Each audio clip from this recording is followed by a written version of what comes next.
Subscribe to my channel and press the bell icon for latest video updates. Hello students, how are you?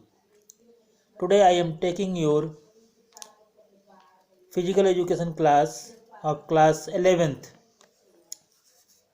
The topic is the second element of yoga, niyam. Niyam are related to individual body and senses.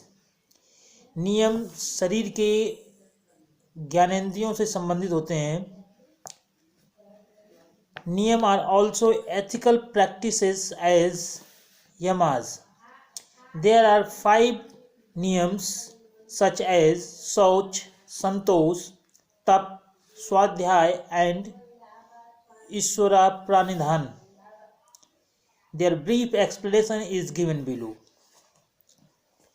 नियम यम की तरह ही नैतिक अभ्यास का कार्य होते हैं. इसमें भी नियम 5 होते हैं, जैसे शौच, संतोष, तप, स्वाध्याय व ईश्वर प्रणिधान. इसका संक्षिप्त में वर्णन है सबका. शौच. शौच means purity. We must be clean physically as well as mentally. शौच का अर्थ है शुद्धता. हमें शारीरिक व मानसिक रूप से शुद्ध होना चाहिए. We must keep our body clean externally as well as internally. A special emphasis is given to purity of internal organs in yoga. हमें अपना शरीर बाहरी तथा आंतरिक रूप से भी स्वच्छ एवं साफ रखना चाहिए. योग में आंतरिक अंगों की शुद्धता पर विशेष बल दिया जाता है. As for yoga, for the purity of internal organs, there are 6 शुद्धि क्रियाज और सत्कर्माज इन योगा, सच एज नेति क्रियाज, कपालभाति क्रियाज, धौति क्रियाज, ईटीसी. इसमें आंतरिक अंगों की शुद्धता के लिए योग में 6 शुद्धि क्रियाएं बताई गई हैं, जैसे नेति क्रिया, कपालभाति क्रिया, धौति क्रिया, etc. Next is Santosh. Santosh means contentment. We must develop a feeling of satisfaction in all situations of life. We must feel satisfied with what God has given us. We should not obsess after desires. संतोष का अर्थ है संतुष्टि. जीवन की सभी स्थितियों में हमें संतुष्टि का भाव विकसित करना चाहिए. जो भगवान ने हमें दिया है, हमें उसी में संतुष्ट रहना चाहिए, संतुष्ट महसूस करना चाहिए. हमें इच्छाओं के पीछे नहीं दौड़ना चाहिए. नेक्स्ट इज तप. To endure the difficulties, obstacles and complex situations easily in the way of attaining the objectives and to go ahead continuously towards the goal is called tap. We should accept the conflicts like pleasure and pain, loss and gain in the same spirit.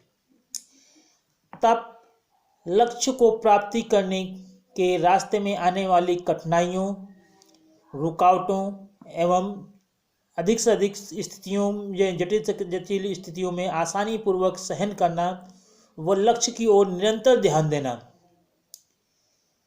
आगे बढ़ते रहना ही तप कहलाता है. हमें परस्पर विरोधों या संघर्षों जैसे सुख व दुख, लाभ व हानि, सर्दी व गर्मी को आसानी से स्वीकारना चाहिए. प्रत्येक स्थिति में हमें समान रहना चाहिए. Swadhyaya. To study the great Vedas, granths, Upanishads, yoga darshan and Gita with devotion is called swadhyay. It is the first type of study. Second type of study is the study of self. To know about who am I, what should I do, what I am doing, what is the aim of my life. The above two types of studies are related to स्वाध्याय. स्वाध्याय महान वेदों, ग्रंथों, उपनिषदों, योग दर्शन व गीता आदि का निष्ठा भाव से अध्ययन करना ही स्वाध्याय कहलाता है. यह पहली प्रकार का अध्ययन होता है, फर्स्ट टाइप ऑफ स्वाध्याय. एंड सेकेंड टाइप ऑफ स्वाध्याय आर द सेल्फ स्टडी होता है, यह जानना कि मैं कौन हूँ, मुझे क्या करना है, मैं क्या कर रहा हूँ, मेरे जीवन का लक्ष्य क्या है. उपरोक्त दोनों प्रकार के अध्ययन स्वाध्याय से संबंधित होते हैं. Next is Ishvara pranidhana. It is an important stage of niyama. To dedicate all the deeds to God is called Ishvara pranidhana. In such a stage, a true devotee thinks that whatever facilities and prosperity such as body, mind, youth, intelligence, position, power, respect, etc. he or she has achieved in the life are only due to God's grace. He or she surrenders to God and remove vanity, pride, ego and other impurities from his or her mind. ईश्वर प्राणिधाम में बताया गया है कि नियम की यह एक बहुत महत्वपूर्ण अवस्था होती है. सब कार्यों को भगवान को समर्पित करना ईश्वर प्राणिधान कहलाता है.